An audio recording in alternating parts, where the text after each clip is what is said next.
Kung Fu Panda. I believe more people see Kung Fu Panda, right? Yes. Now, Kung Fu Panda, Kung Fu, martial arts. It is a very important component of Chinese culture. But Panda has nothing to do with martial arts, has nothing to do with the Kung Fu in Chinese history, Chinese culture whatsoever. Not only that, Panda is probably the only character in this movie that has connection with China. All the other characters, the Tai Longs, the monkeys, the tigers, and the monkeys, the Master Shifu. Master Shifu actually is a Yoda. Master Shifu is a Jedi Master in America, in Star Wars. It is an American cultural icon. Right? So the characters in Kung Fu Panda, they don't look like Chinese. They don't talk like Chinese. They're cracking American jokes all the time, and they are voiced over by Jack Black, Angelina Jolie, and Dustin Hoffman. Hollywood's A-list actors and actresses. Right? And the story is total invention by Hollywood. There's no such story in Chinese history whatsoever. Now, let me ask you this question.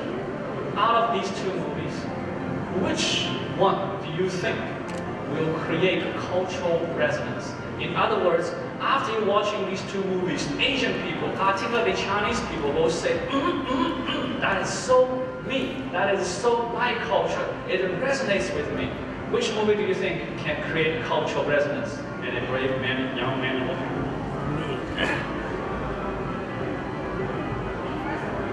The right one? The left one, Mulan. Okay, and you say Mulan? Okay, Mulan? Well, the answer is Kung Fu Panda.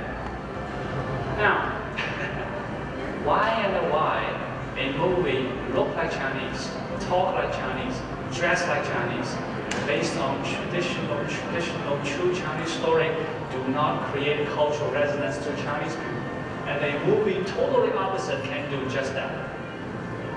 The answer lies within the values, the stories, the philosophies implied in these two movies. In Disney's Mulan movie, Disney tells a story about a girl. She joined the army, disguised as a man, joined the army, fought the war. She did this because she wanted to prove her individualism, to prove her worthiness, to prove her equalness as a man. This is a fine virtue, but it's part of American culture. It is not what Mulan's story is all about in Chinese history. So it is like you are telling American values through Chinese characters in the story. On the other hand, Kung Fu Panda is telling Chinese value through American story and the characters. Now, what are the traditional Asian values we're talking about? Number one,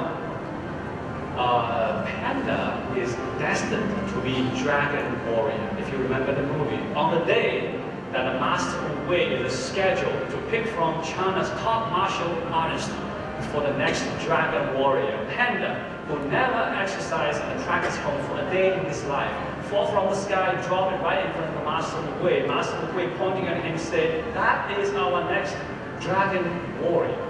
To everybody's shock. You see, nothing happens randomly. Everything happens with a reason. You are who you are because you are destined to be who you are today. Everything you say, everything you do will shape your future. Cause, effect. This is what we call fate. It's a core Asian value. Second, how did Panda become dragon warrior eventually? How did he elevate to the level of dragon warrior? If you remember, he opened the dragon scroll. That is the document can only be opened and read by a dragon warrior. And that is the document that supposedly contains the supreme martial arts technique and the ultimate Kung Fu secret. When Panda opened that, wow, it is nothing. It is blank. It is empty. Now remember the empty space in Chinese painting. Here's point A, here's point B. How do you get there? You figure it out. Here's where you are. Next has become a dragon warrior. How do you get there? There's not a shortest cut, there's not a logical path. You have to figure it out. You have to take a quantum leap. And the panda did just that. He figured out. He became a dragon warrior. It's a core Asian value. There is more. Kung Fu, or martial arts, is not about fighting. It is not even about self-defense. It is about how to be a good man, to be a better man, to be a man with higher morality. And this process of elevating your morality is called spiritual cultivation. And the Kung Fu has everything to do with the spiritual cultivation. China has two primary Kung Fu styles. Number one is called Shaolin. Shaolin is deeply rooted in Shaolin Temple. That is a Buddhist temple. And Buddhism is a spiritual cultivation practice. Another style we are more familiar with is called Tai Chi. It is founded by Zhang Sanfeng. He is a Taoist cultivator. So as you can see, it is the martial arts and the Kung Fu has everything to do with the spiritual cultivation process. It is not about fighting or self-defense. And there's more. The master Wu Gui in the middle of the movie transformed into pieces of flowers and ascended into sky. In the ancient time, Chinese people believed that's how the people with high morality, the spiritual cultivator die. Actually, they do not die. They complete their cultivation process and the journey to complete their journey on earth, and that's how they leave this earth. It's a core Asian value. There's more. And the Master Shifu eventually found his inner peace by getting rid of the attachment of anxiety, core Asian value. So as you can see, you don't have to look like Chinese, talk like Chinese, dress like Chinese, but if you understand the essence of traditional Chinese culture, you can be every bit of Chinese as you can imagine. Now, let's pause and think for a moment. If you truly understand the essence of another culture, what benefit will that bring to you in today's diversified society, in this information technology and information knowledge worker age? The benefit is huge. What success will you achieve if you reach that level of understanding of another culture? The sky is your limit. The success of Kung Fu Panda is evident by its sequel. There was Kung Fu Panda 2 last summer, and there will be Kung Fu Panda 3 next summer.